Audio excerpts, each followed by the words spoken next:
Hey guys, welcome back to my channel. I'm here with a good friend of mine, Holly Baxter, and today we're going to be talking about the new goal I've set and everything that's kind of been leading up to now postpartum.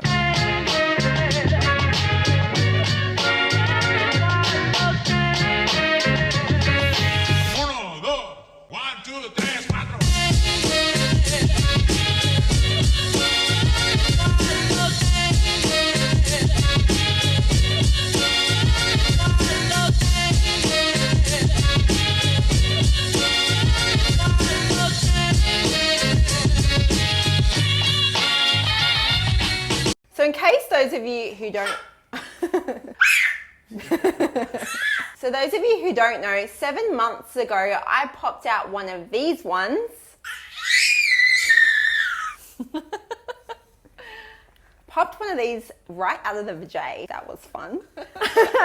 And since then I have been really successful in dropping some body fat, but I've been very, very inconsistent with my nutrition and training. So today I have the Mrs. Holly Baxter. I know. Do I say I'm Mrs. Norton? Mrs. Am I Norton, Mrs. Baxter? Holly Baxter. I'm really not sure anymore. Whatever. Holly's here to help me out with my new goal. So before we tell everyone what that is, tell everyone a little bit about who you are and what you do. Well, I'm honoured that you would like to have me in your videos. Yes. Thank you, Nina. So Nina has actually, real quick, she's just started working for the company BioLane as one of our coaches. So we're so excited to have Nina working for us. So I'm that excited is me and husband, who we were just arguing about, Norton. So I figured I need to step up my game if I'm going to be coaching, so this is why you're here. Yes. So just a quick background on what I do. So I have an undergrad degree in food science nutrition and went on and did a master's in dietetics. So I have done clinical nutrition, clinical dietetics, and over the years, through my interest and passion for sport, kind of worked my way into the physique industry. So kind of making sure I keep in line with the... She's shredded people. No, she is still. So yes, on that note, I have just finished about 7 weeks ago World Championships for the federation, the WBFF.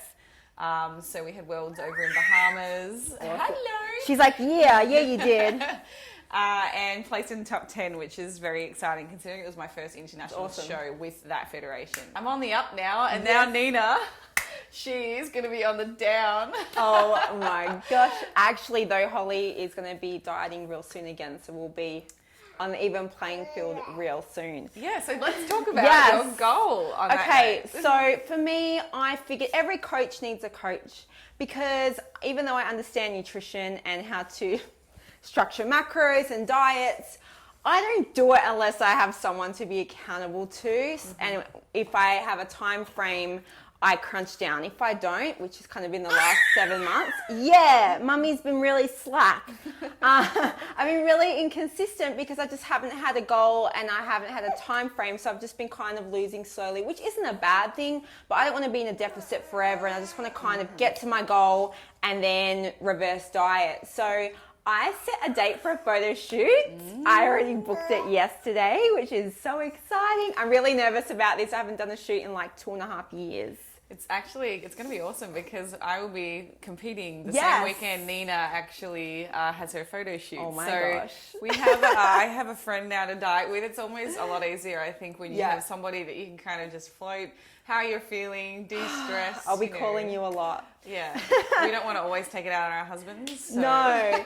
So this is going to be really interesting because I haven't done a fat loss phase like this in years, especially I've never done one properly with a baby, plus working, plus just trying to manage life. So I don't know when I'm going to sleep, but I've been, just to give you guys a bit of a recap on the last 7 months. So training for me has been so inconsistent just because I've been trying to figure out how to embrace mum life and how to do that, and I've prioritized sleep because I like to sleep, and you know, it's been really difficult to get to the gym, and I just didn't have a very good environment where I could do home workouts, and we just moved, so that's helped, and we have like a studio at our place if I can't get to the gym, which is amazing.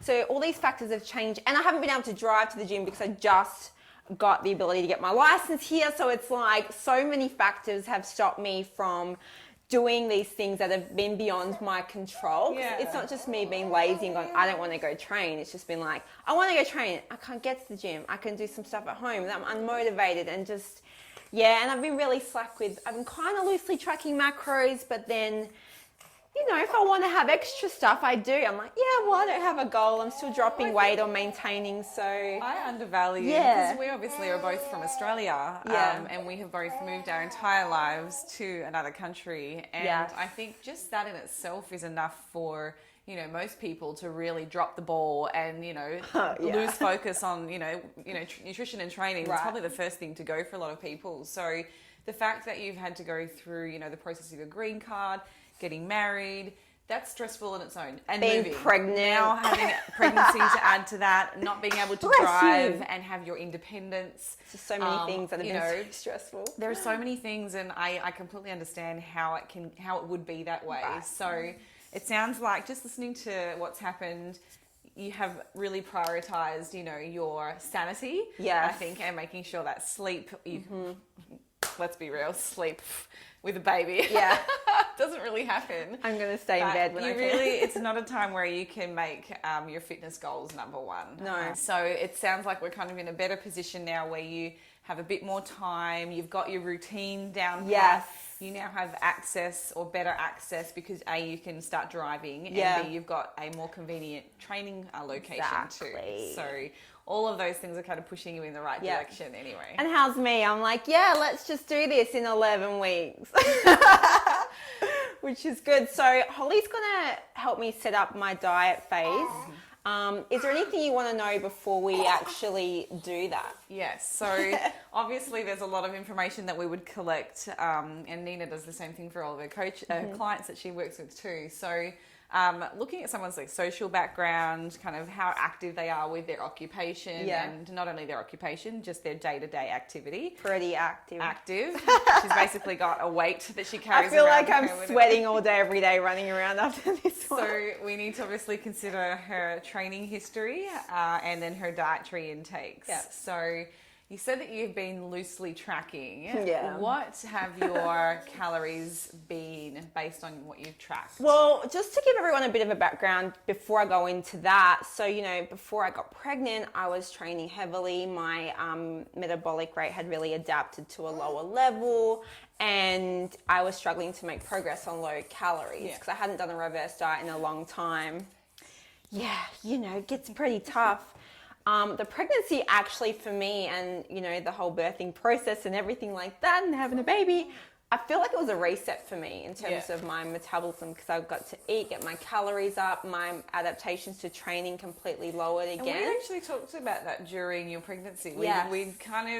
We're talking about reverse dieting, Nina, through the latter part of your pregnancy. Yeah. It was like, okay, we'll take this opportunity to Eat all the things. eat gradually. We don't have to go crazy, No, but it's a but good slowly time increase. to help, you know, get some positive metabolic adaptation. Yeah. So you were getting up to around 2,400 calories. I got to a point where at the end of my pregnancy, I just couldn't physically fit the food in because of my stomach had shrunk because the baby takes up all the room. But yeah, Yes. like 2,500, I was really quite up there. And this is with very Minimal activity. I hadn't really resistance trained much towards the end of my pregnancy. It was a lot of just walking because, you know, things all you can don't do. feel great and things change. So I felt like after my pregnancy, I was at a really good position in terms of food capacity, and my adaptations to training had reversed, which was great. Yes. So now I feel like I'm a newbie. I haven't really trained much. I haven't had those adaptations, and my calories are higher. So I just running around after her without training or barely training, maybe getting to gym once a week, if that.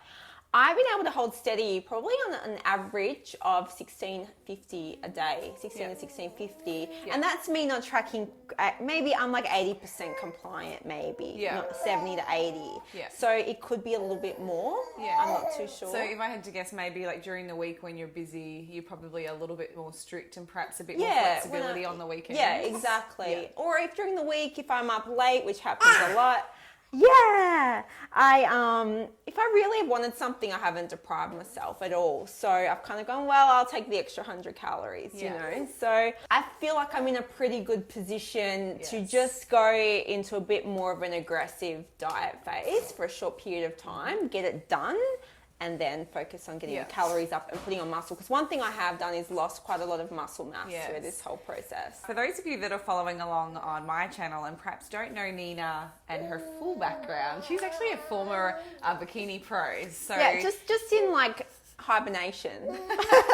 So this woman here is no stranger to lifting weights. No. So when we go and actually set up Nina's diet, the reason I'm telling you this now is because there are different, when it comes to fat loss and lean body mass loss, depending on your level of experience when it comes to resistance training, we tend to see slightly different outcomes with how much body fat is lost and how much lean body mass is lost during your diet. Right. So whilst Nina has had some time off from training because of this little one, she's actually probably going to find that she starts to pick back up and her strength will recover very quickly, and she'll start to see some of those metabolic adaptations happen quite quickly when she begins resistance training again. So that's the downside. I was like, I'm going to get newbie gains, and Holly's like, yeah, not really. You're probably going to be somewhere in the middle. So I wouldn't classify you as a beginner because you have muscle memory. You have a lot of those neurological adaptations from when you were training previously. Just in hibernation, that's what it is. Yes. So when you guys stick around and watch the next video that we put together for you on Nina's setting up her diet, that kind of gives you a bit of a pretense of why we're doing what we do there. Right. So on that note, guys, make sure you stick around for the next video because we're going to go through exactly how we're going to set up my next diet phase before my shoot, my 11 weeks. I think it's less than 11. No, it's 11. It's less. It's 9. No, damn it. If you guys have any questions in regards to anything we talked about today, I would love to hear from you. Drop them in the comments below. Yes, you tell them. Make sure you like and subscribe.